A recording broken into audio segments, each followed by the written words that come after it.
Čia yra vaizdas pro mūsų naujo viešbučio balkoną. Netoli oro uosto gyvenant, tai lėktuvai labai garsiai skraidė ir žemai. Stogas aukštas vos nenumušė. Nežinau, kad jie vėliau nešėtin daro lauke ir nežinau, koks ten laukas, neryžiai. Kažkokie... Ai, paukščiukus baido turbūt.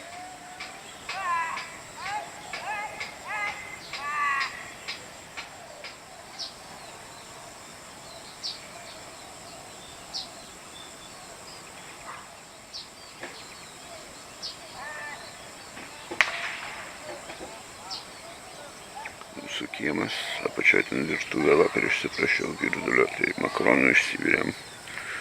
Iš kažkokia turbūt vonia, bananai. Nedidelis toks kiemukas, čia gretimos vilos. Internetą niekas neturi. Matau krepšinio aikštelę. Čia mūsų būstas Pererenane, kurį vakar prieš sutemstant pavyko atrasti, nieko ypatingo, nebrangus. Yra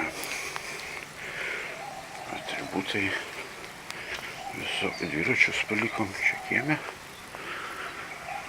Čia yra mūsų kiemelis toks nedidelis, bliūdas kažkoks. Pasisėdėt galima po stogiuku.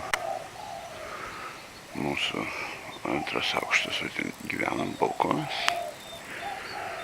Čia tokia valgomasis virtuvė.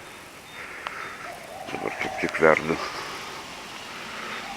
kaip tik vandenį, šildysiu makaronus ir kavą. Visi patogumai. Matyt, tinklas yra nuo uodų nuleidžiamas kažkokiu tai būdu ir galima sėdėti lauke po tinklu ir vakarieniauti ar pietauti.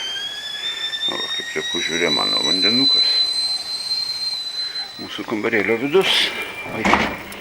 Gyvenam antram aukšte. Čia laiptukai, užsilipam. Ten mūsų dviračiai apačioj. Čia lova, kondicionierius, spinta, telikas, stalas, šaldytuvas. Vandenys įšaldėm, o ryte reikėjo virti sriubas ir kavą, tai šaldytą vyrėm. Vonia erdvi, tualetas, paveikslai.